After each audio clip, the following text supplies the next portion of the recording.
ሰማኛለህ? ቤቱን ለቀህ ትወጣለህ ወይስ ከኔ ጋር ሌላ ጦርነት ትፈልጋለህ? እንግዲህ ውዶችዬ በስተመጨረሻ ዳግም ወደ ቤቱ ተመልሷል።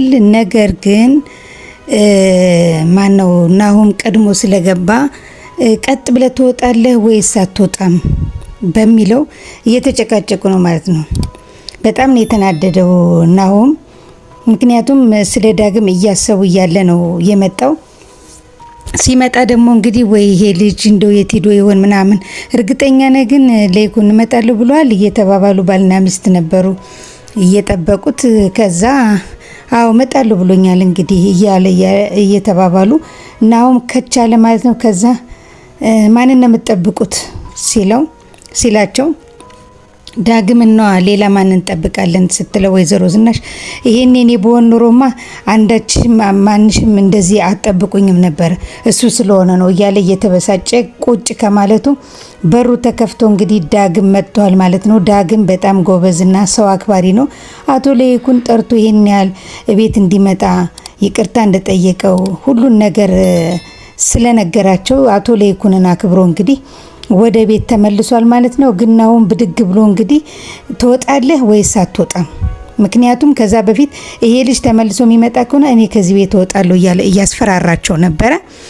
ከዛም እንግዲህ አሁን ዳግም ሲመጣ ትወጣለህ አትወጣም ብሎት ነው ያለው እንግዲህ ውዶችዬ አሁን ይደባደባሉ። ናሆም እንደለመደው ዳግምን ይመታዋል ወይስ ደግሞ ነው ወይዘሮ ዝናሽ ተነስተው ይገላግሉታል? አባትየው መረፍ ይለዋል ብዬ አስባለሁ። እናንተስ ምን ታስባላችሁ? ምክንያቱም አሁን ዳግም የዛን ቀን እናቱንም አባቱንም አክብሮ አቶ ለይኩንንም አክብሮ ነው ዝም ብሎ የተመታለት። አሁን ግን ድጋሚ እጄን አነሳለሁ ቢል ዝም የሚለው ይመስላችኋል? ምክንያቱም የወይዘሮ ዝናሽ ልጅ እኮ ነው። ዳግምም አውቆ ነው ለናቱ ብሎ የናቱ ሚስጥር ደብቆ እንደዚህ የሚሰቃየው እንጂ እውነቱን ፍርጥርጥ ቢያደርገው ያው ትዳሯ ይበተናል፣ ልጆቿም ባሏም ሰውየው ደግሞ በጣም ጥሩ ሰው ነው ብሎ ስላሰበ ነው እንጂ እኔም እኮ የናቴ ድርሻ ያስፈልገኛል ብሎ ቢል ናሆም ምን ያህል እንደሚሳቀቅና አንገቱን እንደሚደፋ አስቡት ውዶችዬ። እና ምን የሚፈጠር ይመስላችኋል? እስኪ ሀሳብ አስተያየታችሁን ኮሜንት ላይ ያስቀምጡልኝ። እንግዲህ ኑሐሚን ወይዘሮ ዝናሽ መኪና ውስጥ ግቢ ብላት የናሆም ሚስት እንድትሆኝ ይፈልጋሉ ስትላት እኔ ባጣ ቆየኝ አይደለውም ደግሞ በእኔ ምርጫ አይደለም በራሱ ምርጫ ነው እንደዚህ አይነት ነገር እኔ አልፈልግም። ምክንያቱም ሚስት አለ ልጅ አለ የሚጠብቃት የሚወዳት ሚስት አለችው ብላ ከመኪና ወርዳ ሄዳለች። ወይዘሮ ዝናሽ ደግሞ አይ ኑሐሚን ልብሽ እየፈለገ እንደው ዝም ብለሽ እኮ ነው ብለው አንደኛ ኑሐሚንን እንደምትወደው ሰምተዋል። እሱም እንደሚወዳት ትንሽ ያየች ይመስለኛል። እንደው የሚወዳት ይሆናል የሚወዳት ልጅ ትሆናለች እኛም ስለምንወዳት ብላ ነው። ሁለተኛ ደግሞ ኑሐሚንን እዛ ቤት ስታስገባ አምራን ቅጥል እንድትል ፈልጋ ነው። ግን እኮ የአምራን ልጅ መውረዱን ቢታወቅ ማንም ሰው ዞር ብሎ አያትም ነበር አምራን።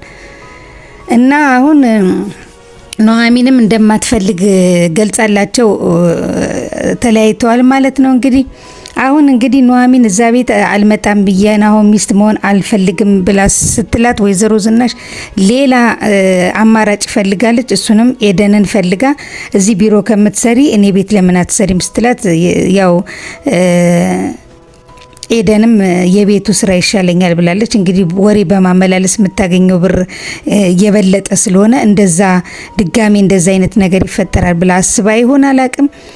ብቻውን እሺ ተባብለዋል። ግን ኑሐሚን ለምንድነው ተነሽ ስራ እንሂድ ስትላት እኔ አልሄድም ሌላ ስራ አግኝቻለሁ እኮ አላወቅሽም እንዲህ አለቻት። የምን ስራ ነው ያገኘሽው ስትላት ወይዘሮ ዝናሽ ቤት ገብቼ እንደ በፊቱ ስራዬን ልቀጥል ነው ስትል እንዴት እዛ ትገቢያለሽ? እረፊ፣ እሷ ለሌላ አላማ ልትጠቀምብሽ ነው። ስነ ስርዓት ያዥ፣ ቢሮዎች ላይ ስራ ስሪ፣ ካልፈለሽ ደግሞ ተማሪ፣ ለምን እንደዚህ ትሆኛለሽ ብላ ተቆጥታታለች። በፍጹም እኔ በቃ እዛም ቢሮ መጥረግ ነው እዛም ቢሮ መጥረግ ነው፣ ከዛ ከመጥረግ ሂድ ከወይዘሮ ዝናሽ ቤት ሰራተኛ በሆን ይሻለኛል ብላለች። እንግዲህ ይሄ የኤደን ምርጫ ነው። ምናልባት ቲፑ ምናምኑ አንዳንድ ነገሮች አጓጉተዋት ሊሆን ይችላል። ምክንያቱም ኑሐሚን ወንበር ላይ ቁጭ ብላ ስትሰራ ኤደን ደግሞ እዛ ስትጠራርግ ምን ስትል በጣም ሊሰማት ይችላል። ለምንድን ነው ማልታይበት? ከሷ ቢሮ ውስጥ ሆኜ እሷ ወንበር ላይ ተቀምጣ ስትሰራ እኔ እዚህ ቢሮ እየጠራረኩኝ አብሬ ከምውል ዞር ብዬ የወይዘሮ ዝናሽ ሰራተኛ ብሆን እመርጣለሁ ብላ አስባ ይሆናል። ያው እህትነቱም እንዳለ ሆኖ እንዴት የሷ የበታች ሆኜ መሆን እፈልጋለሁ ብላ አስባ ይሆናል። አይ እኔ የወይዘሮ ዝናሽ ቤት ተመችቶኛል፣ እዛ ነው የምሆነው። አይሆንም፣ እዛ ቤት አትገቢም ብላታለች። አንቺን ብቻ አይደለም እኔም እዛ ቤት እንድገባ ፈልጋለች ስላት የዳጊ ሚስት ሆነሽ እንድትገቢ ነው ምናምን ስትላት አይደለም የዳግም ሳይሆን ለናሆም ነው የናሆም ሚስት አርገሽ ሆነሽ ግቢ ብያለች ነው እና ደግሞ እኔ አላደርገውም። ስለዚህ ሴትዮዋ ለራሱ አላማ እየተጠቀመችብን እንደሆነ ማወቅ አለብሽ ብላ እንግዲህ ምግብ አስቀምጬልሻለሁ ስራ ምትሄጂ ከሆነ እኔ እንዴት ማትሄጂ ከሆነ ያው የራስሽ ጉዳይ ብላት እንግዲህ ኑሐሚን ወደ ስራዋ ሄዳለች። አሁን ኤደን ትንሽ እያሰበች ነው። ይቺ ሴትዮ ግን ምን ለማድረግ ፈልጋ ነው? ኑሐሚንንም እዛ ቤት ምራት አርጋ ታስገባታለች። እኔ ሰራተኛ አርጋ አስገባች። ምን ልታረጋ አስባ ነው? ኑሐሚንን ምን አርጋ ልትጎዳት አስባ ነው? አረ እንደውም በጎዳቻት እያለች ነው። ምክንያቱም ኤደን ለኑሐሚን አንድ ቀን ተኝታላት አታውቅም። የኑሐሚን ደስታ የኑሐሚን ከፍታ ደስ አይላትም ኤደን። ምክንያቱም በቃ አይዋደዱም እና ሁል ጊዜም የኑሐሚንን መጥፎነት ነው የምታስበው። ይሄ እንግዲህ የራሷ የውስጥ ሀሳቧ ነው። እግዚአብሔር ክፉ መንፈሱን ያንሳላት። ምክንያቱም ሰው ለሰው ክፉ የሚያስብ ሰው ሰይጣን ነው በሰዎች ላይ ያደረ ክፉ እንድናስብ የሚያደርገን። ግን አሁን ኑሐሚን በእህትነትና በየዋህነት ቀርባታለች። አሁን እህቴ ናት ብላ በወይዘሮ ገነት ባየችው ነገር እናቷም ጥሩ ትሆናለች ብላ አስባ ለእህቷ እየተቆረቆረች ነው። ኤደን ግን እንደዚህ የምታረግ ልጅ አይደለችም። አሁንም ውድቀቷን ነው የምታስበው። እስኪ እናንተ በኤደንና በኑሐሚን ያለውን ልዩነት ሀሳብ አስተያየታችሁን ኮሜንት ላይ አስቀምጡልኝ ውዶችዬ።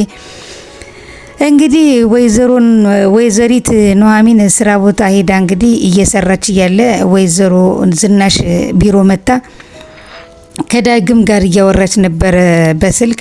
እንዴት ነው ና እንጂ ቢሮህን መልቀቂያህን መውሰድ አለብህ፣ ጨክነ ቀረ በቃ ከዚህ ቢሮ ምናምን እያለች ከዳግም ጋር እያወራች ነበረ። አልመጣም ከፈለግሽ ከቻልሽ ብታቀብኝ ደስ ይለኛል ሲላት አይ እኔ እንኳን መምጣት አልችልም ስትለው ካልቻልሽ እንግዲህ ይቅርታ መምጣት አልችልም ተይው በራሴ ፈቃድ የለቀኩት ስራ ስለሆነ ችግር የለውም ብሏታል። ኧረ ውሸቴን ነው እንዴ ታመራለህ እንዴ ብላ እንደ ቀልድ ስቃበታለች። ከዛም ቆይ አንዴ መልሼ እደውልልሃለሁ ብላ ስትለው ማን ነው ዳግም ነው እንዴ ስጭኛ እንዴ ላዋራው ብላ ወይዘሮ ዝናሽ ስልኩን ተቀብላ ሄሎ ልጄ ዳግም ምናምን ስትለው ስልኩን ዘግቶባታል ማለት ነው። ምክንያቱም ዳግም አሁን በጣም ነው ያዘነው፣ በጣም ተበሳጭቷል። ናሆም እንደዛ ሲቀጠቅጠው ተው እንጂ ዞር በል እንደዚህማ አይመታም ብላ እንዴት አላለችኝም እኔስ ልጁ አይደለሁም ወይ የሚለውን ሀሳብ በጣም እያሰበ በጣም አዝኖባታል። እዛ ቤት ተመልሶ ላለመሄድ የሚያደርገው ነገር ወስኗል ማለት ነው። እና በጣም ነው ያሳሰበው። አሁን ምን እንደሚያስብ ግራ ገብቶታል። ምክንያቱም እሱም እናቱ ናት፣ ቤተሰቡ ነው፣ ቤቱ ነው ያ ቤት። ግን ደግሞ እንደ ባዳና እንደ መንገደኛ እንደ እንግዳ ሆኖ መኖሩ ለሱ በቃ ተሰምቶታል። አሁን ይህንን መስዋዕትነት የምትከፍለው ወይዘሮ ዝናሽ ናት። ያለውን ነገር በግልጽ አውርታ አቶ ለይኩን በጣም ምስኪንና ጥሩ ሰው ነው። በቃ ካንተ ጋር በነበረኝ ክፍተት አጋጣሚ ሄጄ የወለድኩት ልጄ ነው፣ ይቅር በለኝ ለይኩን። ይሄ ይቅር የሚባል ኃጢአት አይደለም፣ ግን ደግሞ አንተ እንደኔ አይደለም ብላ አስተባብላ ለይኩንን ብትነግረውና ቢቀበለው በጣም ደስ ይለዋል አቶ ለይኩን። በሰዓቱ ሊናደድ ይችላል። ከዛ በኋላ ግን የዳግም ጥሩ ልጅ መሆን፣ ስነ ስርዓት ያለው ልጅ መሆን፣ ጎበዝ ተማሪ መሆኑን ሲያስብ አቶ ለይኩን እሺ በቃ ብሎ የሚቀበለው ይመስለኛል ሳስበው። እስኪ እናንተ ሀሳብ አስተያየታችሁን ኮሜንት ላይ ያስቀምጡልኝ። እና ዳግም አሁን በጣም የሚያሳዝን ልጅ ነው። ከአባቱ ጋር ነው ያለ። ስራውን መልቀቂያ ተሰጥቶታል። ግን ያው አቶ ለይኩንም ሆነ ወይዘሮ ዝናሽ ዝም የሚሉት አይመስለኝም። ብርም ቢሆን ይሰጡታል ብዬ አስባለሁ። ግን ደግሞ አሁን እዛ ቢሮ እንግዲህ ተመልሶ ስለማይገባ ምንም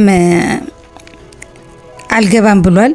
ምንም በቃ ተስፋ እንደሌለው አድርጎ ነው ያሰበው። ምክንያቱም እሱ ልጅነቱን እንትን ብሎ ልጅነቱን አሳውጆ እዛ ቤት ውስጥ ካልገባ ከናሆም ጋር ያለውም ነገር በጣም ከባድ ነው። ምክንያቱም ናሆም አሁን ሚስቴን አማገጠብኝ በሚለው በጣም ነው የተበሳጨበት። በናሆም አይፈረድም። ምክንያቱም አምራን የተናገረችው ነገር በጣም ብልግና ነው። እንዴ ሊያስገድለውም ይችላል እኮ። እንዴት አንድ ወንድምም ሆነ ቤተሰብ እንደ ቤተሰብ የቀረበ ሰው ሚስቱን ሲያማግጥበት እንዴት ዝም ይባላል? እና ናሆምም ደግሞ ትክክለኛ እርምጃን የወሰደው በናሆም ቦታ ሆነን ስናየው እንዴት የኔን ሚስት እንዴት እንደዚህ ያደርጋል? ሴት አጣ እንዴ ባገሩ እንዴት እንደዚህ ሊያደርግ ይችላል ብሎ ነው የሚያስበው። በእርግጥ የአምራንን ባህሪና ጸባይ ማወቅ አለበት፣ የዳግምንም ጸባይ ማወቅ ነበረበት። ግን ናሆም ደግሞ አሁን አምራንን ስለሚወዳት እሷ ያለችውን ሁሉ ማድረግ ነው የሚፈልገው። እና እንግዲህ ምን ልታዘዘው ወይዘሮ ዝናሽ ብላለች። ስልኩ እንግዲህ ያው ዘግቶባታል። ግን አንድ ጥያቄ ልጠይቅሽ ነው የመጣሁት ብላታለች። ምንድነው ስትላት ናሆምን ታፈቅሪዋለሽ አታፈቅሪውም አለቻት። አፈቅረዋለሁም አላፈቅረውምም አላለችም፣ ዝም ነው ያለችው። ንገሪኝ፣ እውነቱን ንገሪኝ ሳትደብቂ። እኔ ከዛች ጋጦጥ ጋራ እንዲኖር አልፈቅድም። አንቺ የምታፈቅሪው ከሆነ ለምን በግልጽ አትነግሪኝም ብላታለች። እሷ ደግሞ አሁን እሱ ምርጫውን ይዟል፣ ሚስት አለው፣ በዚህ ላይ ሚስቱ አርግዛለች፣ ልጅ አለው። ስለዚህ እነሱን መለየት የሚያዋጣ ነገር አይደለም። እሱ የራሱን ምርጫ ወስኗል። ስለዚህ ተይኝ ብላታለች ማለት ነው ኑሐሚን። ምክንያቱም ናሆምን በእርግጥ ታፈቅረዋለች፣ ግን እንደምታፈቅረው ደግሞ እሱ አልተረዳትም። እንዲሁም ዝም ብሎ ነው እንትን ሚላት እና ወይዘሮ ዝናሽ ደግሞ በዚህ ጉዳይ ላይ ኑሐሚንን አጋብታው ኑሐሚን በጣም ስነ ስርዓት ያላት ጥሩ ልጅ ስለሆነች ቢያንስ እሷ እንደፈለጋት ብታረገኝ ይሻላል ያቺ ጋጦጥ መጣ ቤት ውስጥ ከምትቀመጥ ብላለች።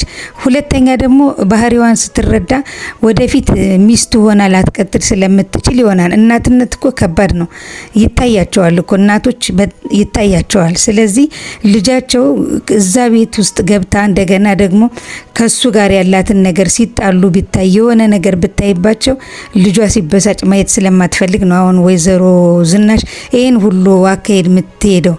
እና ያው አሁንም ቢሆን ኑሐሚን እንደምታፈቅረው ነው በወይዘሮ ዝናሽ አፈቅረዋለሁ እኔ ማለት ነው የቀራት እንጂ ሁኔታዋን ተረድታለች። ስለዚህ ይሄ አካሄዷ የወይዘሮ ዝናሽ አሁን አይታ ይሄን ነገር እንዴት ነው በቃ እንደምንም ብላ ከኑሐሚን ጋራ የምታገናኛቸው ይመስለኛል። እስኪ እናንተ ሀሳብ አስተያየታችሁን ኮሜንት ላይ ስጡኝ ውዶችዬ። አሁን እንግዲህ ወይዘሮ ዝናሽ አንዱም ለዚህ ነው የመጣሁት፣ ሁለተኛው ደግሞ ዳግም ስራ ገብቶ ከሆነ ብዬ ነበረ ስትላት አልገባም ማለቻት። በቃ አመሰግናለሁ ብላት ወጣለች ማለት ነው። እንግዲህ አሁን ደግሞ አቶ ለይኩን ነው። አቶ ለይኩን በጣም የሚያሳዝን ሰው ነው። በጣም በቃ አብርሃም በሉት፣ በቃ አብርሃም ያለ ሰው እንደማይበላ አቶ ለይኩን ቤቱ በሰው ሲሞላ በጣም ደስ የሚለው፣ ቤቱ ሲቀዘቅዝና ሰው ሲጠፋ ደግሞ በጣም የሚያሳዝን ነው አቶ ለይኩን። አሁን በቃ ቤቱ ማንም የለም፣ በቃ አዝኗል። ጠረጴዛው ባዶ ሆኖ በጣም ነው የተሰማው።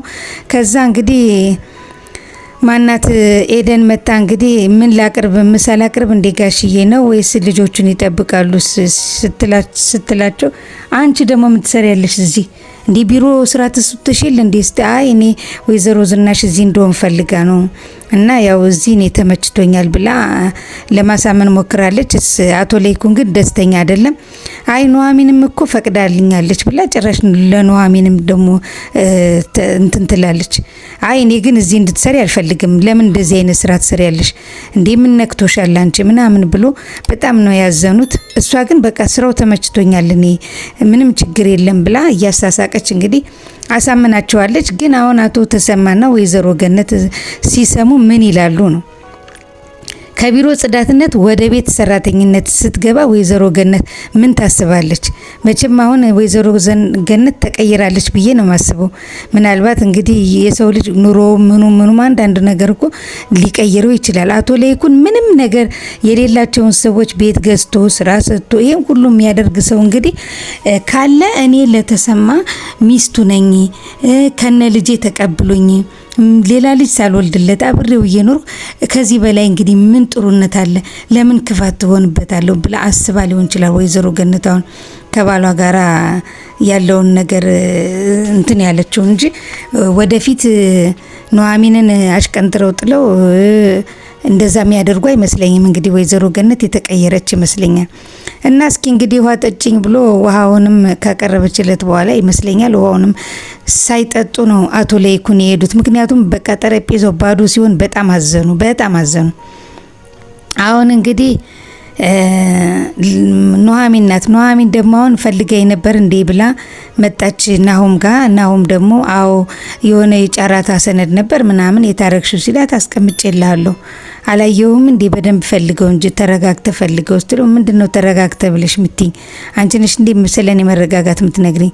ይሄው ፈልጌ አጣሁት እያለ ነው። ግን አሁንም የሆነ እንትን በቃ ቢሮ የምትመጣበት መንገድ ፈልጎ ነው እንጂ እሱ ቢሮ የተቀመጠ እቃ ማን ይወስደዋል? ቆይ እናቴ ጋራ ምንድነው መኪና ውስጥ የምታወሩት ብሎ ቁጭ የሆነ ሴት ነገር ነው ወሬኛ። ዝም ብሎ በማስተዋል ነገሮችን መጠበቅ ነበረበት። ግን ለምን እንደዚህ ይላል? ለሚስቱም ከእናቴ ጋራ እናቴና ኑሐሚን አየዋቸው። እናቴ በጣም እሺ ምትል አይደለችም። ጭራሽ ኑሐሚንን መኪና ውስጥ ምን እንደምትላት አላቅም ብሎ ለአምራን ነገራት። እንደ አምራንን ጭራሽ በራሱ ወሬ አምራንን ኑሐሚንን እንድትጠራጠራት አረገ። ደና የተወቻትን ማለት ነው። አሁን ደግሞ ከእናቴ ጋር ቢሮስ ምንድነው እንትን መኪና ውስጥ ምንድነው የምትሰሪ ሲላትኝ እኔ ምንም የሰራነው ነገር የለም፣ ምንም ያወራነው ነገር የለም፣ እሱን እናትን ጠይቃት እኔን አይደለም ብላ እየተመናቀረች ወጣለች። ደግ አረገች። እኔ ደስ ብላኛለች። በቃ ኑሐሚን እናቱን መጠየቅ ሲከብደው ኑሐሚንን እንትን ማለት ምን አመጣው? ምንም ያወራነው ነገር የለም ብላ አለችው። እና ታዲያ ዝም ብላ ነው መኪና ውስጥ አስገብታሽ ምናምን እያለ ሲያወራ እንግዲያውስ እናትህን ጠይቃቸው በቃ እኔ ማውቀው ነገር የለኝም ብለው ወጣለች። ደግሞ ተቆጥታ ስትወጣ ደግሞ እንዴት ነው የሚያረጋት ይላል። በቃ የሚገርም እኮ ነው ናሆም ማለት በቃ ችኩል የሆነ በቃ ጥድፍድፍ ያለ ነገር ነው በቃ የሚያደርገው። እኔ እንደውም ኑሐሚን ለዳግም ብትሆን ነው ደስ የሚለኝ። የምን ለናሆም ለዳግም ነው እንጂ ዳግም ነው በቃ ስነ ስርዓት ያለው ልጅ። ዳግምና ኑሐሚን ቢጋቡ በጣም ነው የምወደው፣ እኔ ደስ ይለኛል። እና አሁን ወይዘሮ ዝናሽም ኑሐሚንን እዛ ቤት ለማስገባት የቻለችውን ሞክራለች። እንግዲህ የሚሳካላት አይመስለኝም። አሁን እንግዲህ ናሆም ደግሞ አሁን ከሚስቱ ጋራ ካፌ ቁጭ ብለው እንግዲህ ኬክ ምናምን እየበሉ ስለ ትዳራቸው እያወሩ ነበረ። እና እሷም ደግሞ አሁን በቃ እምቢ ካሉ በመዘጋጃ ቢሆን እንፈራረማለን። በቃ እንትናት በይ አትሳቀቂ። በቃ እስከመቼ እናቴ አባቴን እንኳን ማሳመን አያቅተኝም። እናቴ ግን አሁን በጣም እንትን ብላለች እና እኛ በመዘጋጃ ቢሆን እናደርገዋለን። ከፈለግሽ እኔ ሽማግሌ ልላክስልሽ፣ አንቺ ነሽ ሽማግሌው እንዳይላክ ያረግሽ። ስለዚህ አዎ ቤተሰቦች ሳይፈቅዱ ሽማግሌ መላኩ ምን ትርጉም አለው ብላ ያልሽኝ አንቺ ነሽ። አሁን ደግሞ ካልሆነ መዘጋጃም ቢሆን አይሆንም፣ ቤተሰብ ሳያምኑበት አይሆንም ብለዋለች። እሺ ታዲያ እኔ ምን ላድርግ በቃ እያለ ነበር። ከዛ እንግዲህ ሁለቱም በዚህ ጉዳይ ላይ ሳይስማሙ ተለያዩ። አሁን ናሆም ምን ጥፋት አለበት? የራሱን አካሄድ እየሄደላት ነው። እሷ አሁን ለናሆም ሌላ ነገር ውስጥ እየገባች ነው። ከገንዘብ ውጭ እሱን እንደማታፈቅረው ናሆም አልባነንም እንጂ አሁን እሷ ገንዘብ ላይ ነው ትኩረቷ፣ ገንዘብ ላይ። ከዛም እንግዲህ አቶ ለይኩን ዳግም ወዳለበት ቦታ ሄዶ እንግዲህ ስልክ እያወራ እያለ መኪና ላይ ክላክስ አድርገው ጠርተውት ዳግም ይቅርታ አድርግልኝ፣ እኔ እንደዚህ ማድረግ አልነበረብኝም ምናምን፣ አንተ ጥሩ ልጅ ነህ ብሎታል። አይ እንግዲህ እኔ ወደ ቤት ተመለስ፣ ዝናሽ ማዝናለች ሲሉት አይ እኔ ወደ ቤት አልመለስም፣ አንደኛ ከናሆም ጋር ያለውን ነገር ዳግም እንዳንታረቅ አርግታ አቆራርጣናለች አምራን፣ ሁለተኛ ደግሞ አባቴ ብቻውን ነው፣ ስለዚህ በቃ አባቴ ጋራ እዛው እኖራለሁ፣ ስራውንም ትገባለህ ትጀምራለህ ሲለው ስራውንም አልሰራም፣ እኔ ከሱ ጋራ በእንደዚህ አይነት ሁኔታ እኔና ናሆም አንድ ቢሮ ውስጥ መስራት አንችልም፣ በቃ እኔ ራሴን ነገር እፈልጋለሁ ብሎታል ማለት ነው። አይ እንደዚህማ መሆን የለብህም፣ ከናሆም ጋር ማስታረቃቸዋለሁ፣ እንደገና ደግሞ እንደዚህ እንዴት ትሆናለህ ብሎታል አቶ ለይኩን። እሱ ግን በፍጹም ብሎታል፣ እኔ በፍጹም ይሄን ነገር ማመን አልችልም። ምክንያቱም ነፍሰ ገዳይ ነህ እያለች ለኤርሚያስ ስታወራ ሰምቻለሁ። ተጠንቀቋት ለማንኛውም ልጅቷን። እኔ ግን እሱ ግን እንደፈለገ ይሁን፣ እኔ ደግሞ የሰማሁትን ነው ብሎታል። ከዛ እኔ እኮ አውቃለሁ ግን ልጁ በቃ ሙጭጭ አለ እሷን ካላገባው ብሎ እምቢ አለ እንጂ እኔ እኮ ፍቃዴ ሆኖ አይደለም፣ ግን ምን ማድረግ አለብኝ ሲሉት እኔ አላቅም። ብቻ ልጅቷ ጥሩ ልጅ እንዳልሆነች ነው የማቀው። ነፍሰ ገዳይ ነህ እያለች ስትል ሰምቻለሁ። ምንድነው? ማን ሞቶ ነው? ማን ተገሎ ነው? የምን ነፍሰ ገዳይ ነው ብሎታል። እኔ እንጃ። እኔ ነፍሰ ገዳይ ነህ ስትል ነው እንጂ ሌላ ነገር የሰማሁት ነገር የለም ብሏል። እውነቱን ይሄ ደግሞ ልጁ መውረዱ ሲታወቅ ያኔ የዳግም እውነት ይወጣል ብዬ አስባለሁ። አሁን እነሱ አልገባቸውም። እሷም እርጉዝ ነኝ ብላ ነው ያለችው። ስለዚህ ወደፊት እንትኑ ይወጣል ብዬ አስባለሁ። አሁን እንግዲህ አምራን ቶሎ ፈልጋለሁ ብላ ጠርታ በቃ መዘጋጃ መፈራረም አለብን ብለዋለች። እንዴ ቅድም እኮ ሳወራልሽ እኮ አይሆንም ብለሽ ነበር፣ አሁን ምንድነው ሲላት፣ በቃ እነሱም አይፈልጉን ከሆነ እኔ እናንተ ስለምንዋደድ በቃ እንትን ማለት አለብን፣ ግን ድርጅቱን ግን ለአባታ አሳልፈ እንዳሰጥ ምናምን እያለች የሆነ የጭንቅላት ጥያቄ ፈጠረችበት። ግን ናሆም እንዴ አንቺ ቆይ ምንድነው? ድርጅቱ እኮ ያባቴ ነው የኔ አይደለም። ቢሆንስ የመጀመሪያ ልጅ እስከሆንክ ድረስ ድርጅቱን መውሰድ አለበት። ያለበለዚያ ልጃችንን በምን ልናሳድገው ነው? ኑሯችን በምን ልናሳድግ ነው? ዝም ብሎ ባዶ ቤት ይገባል እንዴ? ቤት አለን፣ በቃ ስራ አለኝ፣ ምን ችግር አለ? ከዜሮ ተነስተን መስራት እንችላለን ሲላት አይሆንም እያለች እየተከራከረችው ነው። ግን አሁን ናሆም የሚጠራጠራት ይመስለኛል። ለምን እንደዚህ ያለች?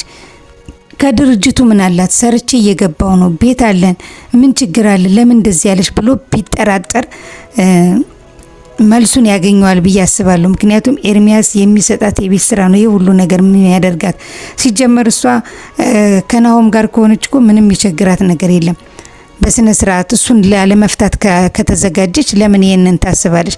ድርጅቱ በእኛ ስም መሆን አለበት፣ ድርጅቱን ያዘው፣ ድርጅቱን አሳልፈን እንዳትሰጥ ማለት ምን አመጣው? ስለዚህ እንዴት ነው አምራን ይሳካላታል አይሳካላትም? እስኪ እናንተ ሀሳብ አስተያየታችሁን ኮሜንት ላይ አስቀምጡልኝ ውዶችዬ። አሁን እንግዲህ ኑሐሚን ቀጥ ብላ ወደነ ናሆም ቤት ሄዳ ወይዘሮ ዝናሽን አግኝታታለች።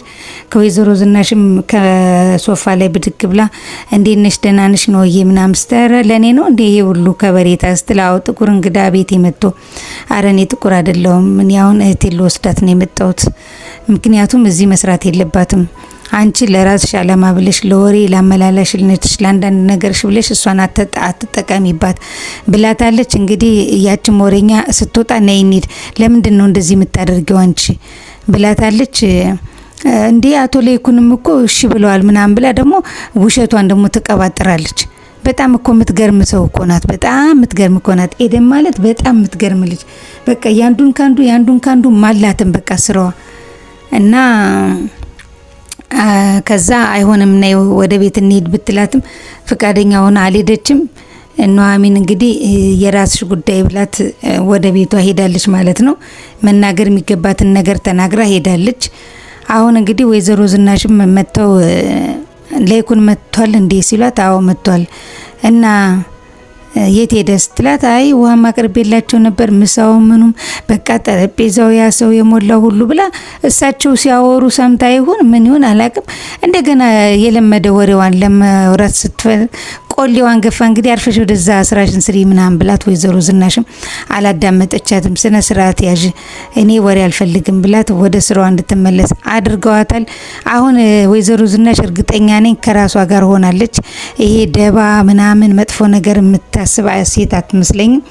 እንግዲህ ኤደንም ይሄንን ወሬ በማቀባበል አገኘዋለሁ ያለችውን ብር የምታገኝ አይመስለኝም ውዶችዬ። እስኪ እናንተ ሀሳብ አስተያየታችሁን ኮሜንት ላይ አስቀምጡልኝ። የዛሬው አስተያየት ይሄን ይመስል ነበር። ለቻናላችን አዲስ የሆናችሁና ሰብስክራይብ ያላደረጋችሁ ካላችሁ ሰብስክራይብ በማድረግና የደወል ምልክቷን በመጫን ቤተሰብ እንድትሆኑ በአክብሮት እንጋብዛለን። በቀጣይ ክፍል እስከምንገናኝ ድረስ መልካም ቆይታ ይሁንላችሁ። ሰላማችሁ ብዝት ይበልልኝ። ባይ ባይ።